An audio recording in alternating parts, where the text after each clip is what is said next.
vaadake. Nii kole vesi. Vabandust. Mida? Päevi jõgi. Ulme ikka, kui näed üle mitme aasta nagu mingi kodulinna ja sa oled iga asja peale mingi vaadake. Näed, kohe Endla teater. Endla teater.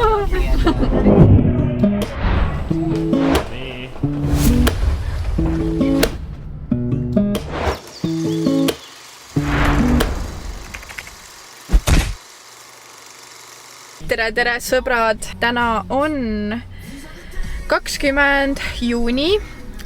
Kahjuks ma ei ole jõudnud eelmist päeva üldse teile filmida, sest nagu ikka arvad, et on hullult palju aega võtta igale poole oma kaamera kaasa ja teistele kaamerat tuimalt näkku panna, nagu mulle tavaliselt meeldib.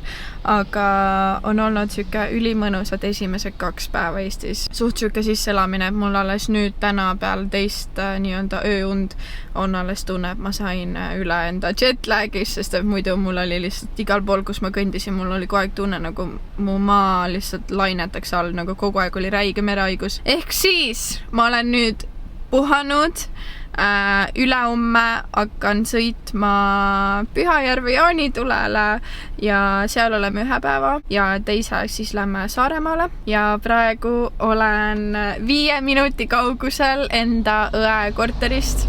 Ma olen mega põnevil, sest jällegist ei ole näinud inimest peaaegu 3 aastat.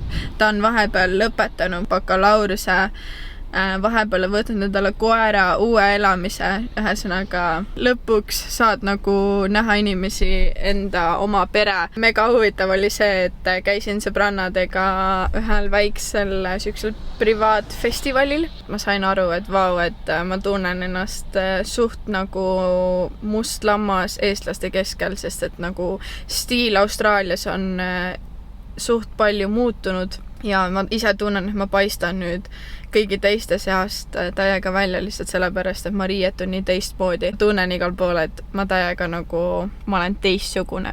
Peace out, ma lähen vaatan oma õe ja õe koera üle.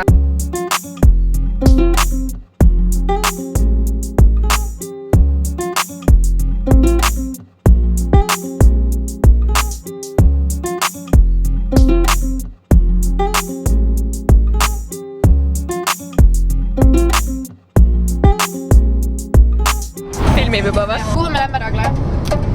Me lähme Otepääle ja Pühajärvele. Pühajärve Jaanitule! Millal viimati käisime seal? 3 aastat tagasi. Jah, 2019. Me oleme nüüd juba selles eas, et kui sa lähed kuskile peole, nagu näiteks Beach Grind, siis on väga suur võimalus, et sa võid seal näha ka enda väikseid sugulasi. Ja seda ei soovi.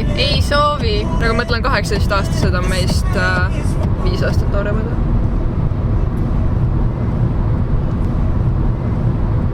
Appi. Sõberid. Me oleme jõudnud. Mina tegin täna normaalselt fake tanni lihtsalt. Ja nii külm on, et ma kahjuks pean jope ka.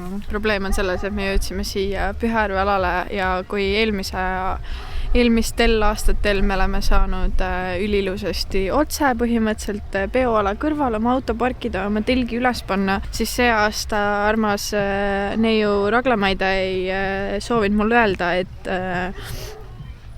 telklala ei tehta mitte kell 6 õhtul lahti, vaid see tehti juba kell 3 lahti. Ehk siis me tulime siia 6:30 ja see lähim parkla on kinni. Ehk siis me oleme 15 minuti jalutuskäigu kaugusel telklalast niimoodi, et reaalselt kõik inimesed võtavad oma 7 asja käe otsa. Nii et me nüüd mõtleme, et äkki me ikkagi magame autos. I'm excited, me ei lase sellel oma peo meeleolu rikkuda. Ma teen Raglale kohe hästi kange viinakoksi, siis ta ei jonni enam.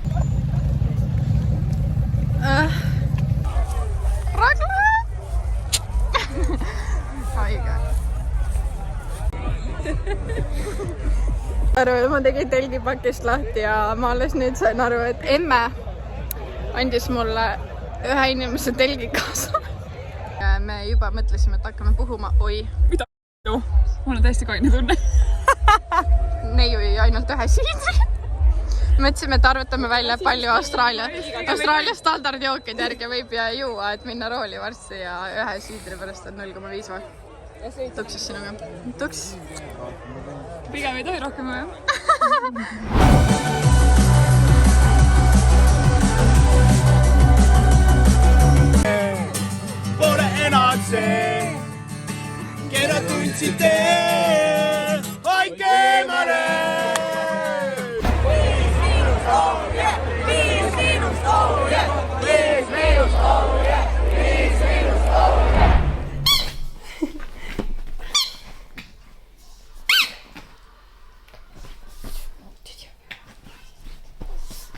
Smuusi Päiksele sünnipäeva spa-puhkusele.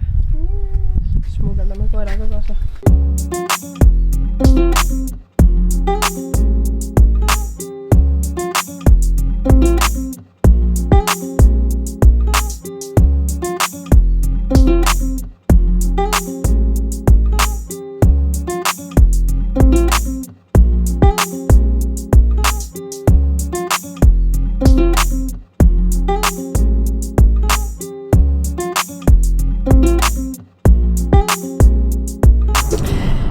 Terekest, armsad sõbrad, nagu ikka teate, elu tuleb lihtsalt vahele ja tahtsin seekord olla nagu ülitäpne, et ma vlogin igat hetke Eestist, igat emotsiooni, aga reaalsus on see, et kahjuks ei jõua, kahjuks juhtuvad asjad, elektroonikad lähevad katki, sinu ümber on inimesed, kellele ei meeldi filmimine või sa lihtsalt siiralt naudid elu ja unustad ära selle jäädustamise.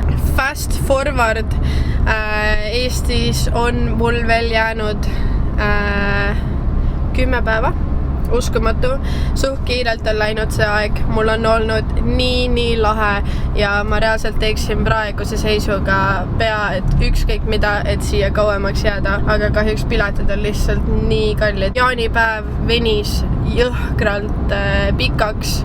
Me tulime edasi veel Pühajärvelt otse Pärnusse rahvaga, nii et tsüklis olime ilusad 5 päeva tsüklit järjest. Aga ma olen üllatunud, ma pean eestlastega päris hästi sammu, eestlased on harjutanud 5 korda rohkem kui mina, aga meie laseme siin siiski päikselise energia pealt. Austraalia energia on lagi, Austraalia energia ja papiga on Eestis olla väga lahe. Kui papp ei oleks, ma ei viitsiks Eestis olla, eks ole. Kui papp ei ole, siis ei ole Eestis tore, aga pappi on. Kell on 5 õhtul ja 1. juuli, eile sai piirid 23. Megalahe sünna on olnud, megalahe päev on olnud juba täna. Praegu on üle pika aja esimene süke pikem paus. Ma sõidan investeerimisfestivalile. Ma kindlasti seal üritan rohkem filmida.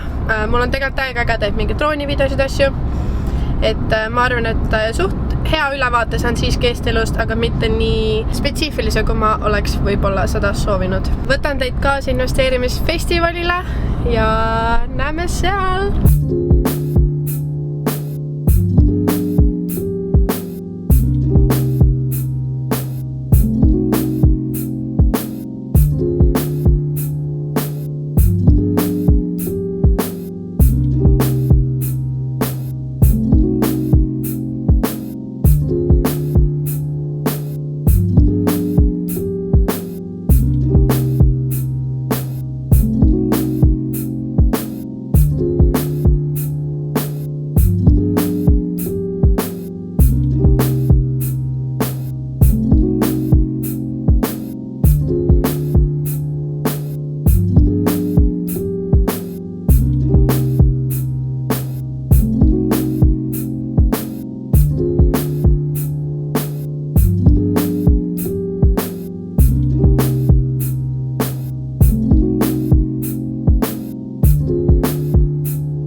Ongi käes aeg, sõidan praegu tagasi koju Pärnu poole investeerimisfestivalilt. Nii lahe kogemus, ma nii soovitan kõigil, kellel vähegi on võimalus sinna minna. See raha on seda väärt. Minu pilet oli vist 230 €, aga tõesti see väärtus, mis sa sealt saad, on nii lagi, sest et uskuge mind, eestlased, te kulutate selle 200 € palju lollimeni ühe õhtuga ära. Ja ma ei tea, üldse on nii palju mõtteid, nii palju uusi mõtteid on ja ma sain täiega palju uut motivatsiooni ja uut värskendust, sest kogu see Eesti reis üle 2,5 aasta siin nüüd 3 nädalaks tulla tagasi koju. Ma tegelikult sain enda jaoks hästi palju selgust, et mida ma tahaksin üldse nüüd tagasi minnes Austraaliasse muuta, mida teha. No muidugi selles suhtes, kui ma saaksin rääkida 3 aastat tagasi Birgitiga, kes läks Austraaliasse või kui on keegi praegu, kes mõtleb tulla Austraaliasse, siis oi, mul oleks teile nii palju õpetussõnu, ma tahaks ise endale lihtsalt, mida ma mõtlesin, kui ma alguses läksin Austraaliasse, lihtsalt kogu see wasted potential lihtsalt, mis seal toimus, aga ei ole hullu, oleme kogemuse võrra rikkamad, ma olen täielikult teine inimene nüüd ja mul on nii hea meel, et 23-aastasena ma olen tegelikult juba üsna eneseteadlik ja ma käingi sellistes kohtades nagu investeerimisfestival ja ma saan inimestega arutada erinevatest varagruppidest. Rääkisin seal festivalil ka paljude inimestega ja väga üllatavalt paljud ütlesid, et ka nende tee algas Austraaliaga. Ma olen täiega mingi ambassador praegu Austraaliale, keegi võiks maksta mulle selle eest reaalselt. Kui palju ma teeksin teistmoodi, aga ei ole hullu. Lähme edasi targemana, tõmbame räigelt raha kokku ja nüüd mul ongi see, et mul on nüüd 1,5 aastat aega, kui ma lähen tagasi, ma hakkan räigelt panema lihtsalt kas siis kaevandust või midagi. 1,5 aastat, anname minna, tuleme tagasi Eestisse, papid käes, eks ole. Praegu mu plaan on, et 1,5 aastat ma ajan siis rahasid kokku. Ma tahaks tegelikult küll seal ümber veidi reisida. Ma mõtlesin, et ma teen nagu normivlogi, et kuidas hästi võimalikult odavalt reisida, kui sa tahad raha säästa ja koguda, aga siiski, kui ma olen Austraalias, siis oleks üpris nice, kui ma tegelikult võtaks ette ja ma käiks seal ümber ringi saarest ja korra, sest et see hiljem nii kaugele maailmas tripida on megalt kulukam. Ja ma mõtlesin, et tahaks ühe reisi teha isegi üksi, seega ma olen mõtlenud, et võib-olla ma teen Uus-Meremaa tripi. Praegu ma mõtlen siis, et kõik, mis ma nüüd 1,5 aasta jooksul kulutan, hakkan panema võlapaberitesse raha ja siis aasta pärast võtan oma selle 8% kasumiga välja ja siis hakkan kinnisvarasse Eestisse tulema. Olge kõvad, tulge investeerimisfestivalile. Kui kellelgi on vähegi mõtteid, plaane, küsimusi, mina vastan julgelt, võite mulle vabalt kirjutada, ma jagan enda seniseid tarkusi hea meelega. Ma ei taha üldse aussi minna. Okei, tegelikult tahan, aga tegelikult ei taha, sest Eesti suvi on nii lagi lihtsalt. Nagu siis vlogi alguses ka näha, siis nüüd Aussi tagasi minnes minu kõik asjad on kuskil konteineris luku taga. Mul ei ole kodu, mul ei ole tööd. Kuna veel sa saad elada sellist elu kui 23-aastastena, ainuke inimene, kelle peale ma pean mõtlema, on see siin. Peace out!